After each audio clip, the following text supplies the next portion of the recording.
If you are currently in the United States and preparing to apply for a green card, or if you have an application currently pending with USCIS, you need to watch this video. On May 22nd, 2026, USCIS dropped a major policy memorandum regarding adjustment of status, the process of getting a green card from inside the United States. The internet is already flooded with headlines claiming that the U.S. is completely ending green cards from within the country. Today, I'm going to break down exactly what this memo says, what it doesn't say, and what it actually means for your immigration journey. Let's start with what the text of the memo actually says. The headline of the USCIS announcement states that the agency will now grant adjustment of status only in extraordinary circumstances.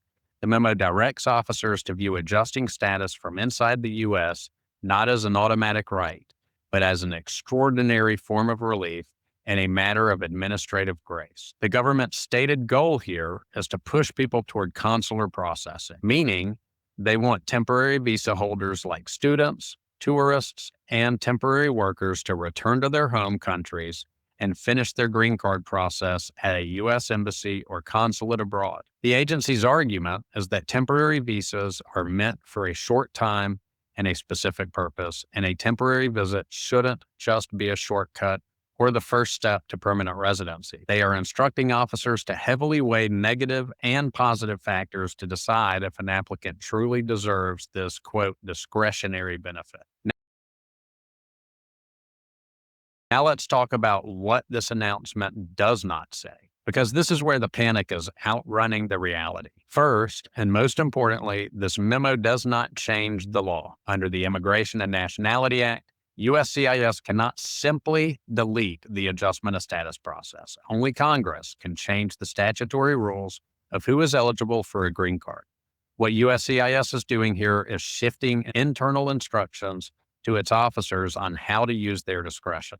Second, if you are an immediate relative, meaning you are inside the United States and married to a U.S. citizen, this does not mean you need to cancel your process. There is no language in this memo stating that family-based applications are canceled. In fact, the law specifically protects spouses of U.S. citizens. Under the immigration statute, things like overstaying your visa or engaging in unauthorized employment are provided an explicit exception and do not make you inadmissible for adjustment of status. Furthermore, separating a U.S. citizen from their spouse to force them into a multi-year consular backlog abroad is, by its very nature, a massive, severe equity. Your family ties are the strongest positive factor an officer can look at when exercising discretion. So, who is actually at risk under this new directive? The real target of this memo is premeditated intent. People who use a temporary visa as a deceptive loophole to bypass the lines abroad. If you entered the U.S. on a tourist visa or an ESTA, and 30 days later you got married and filed for a green card, USCIS officers are going to use this new memo as a mandate to heavily scrutinize your case. They will look at whether your entry was consistent with the purpose of your visa. However, if you have been living in the United States lawfully for years, perhaps you came as an F1 student, transitioned to an H1B or an L1 to work, built a life, and then applied for an adjustment of status, your original intent was entirely lawful.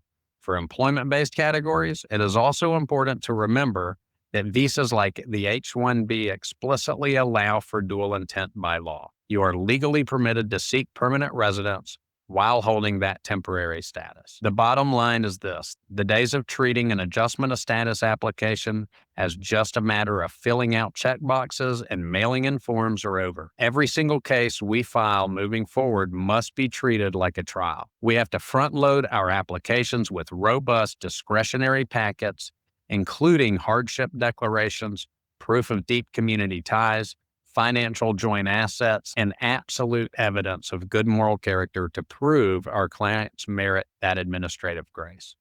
This policy memo will almost certainly face immediate challenges in federal court, but until a judge steps in, preparation is your best defense.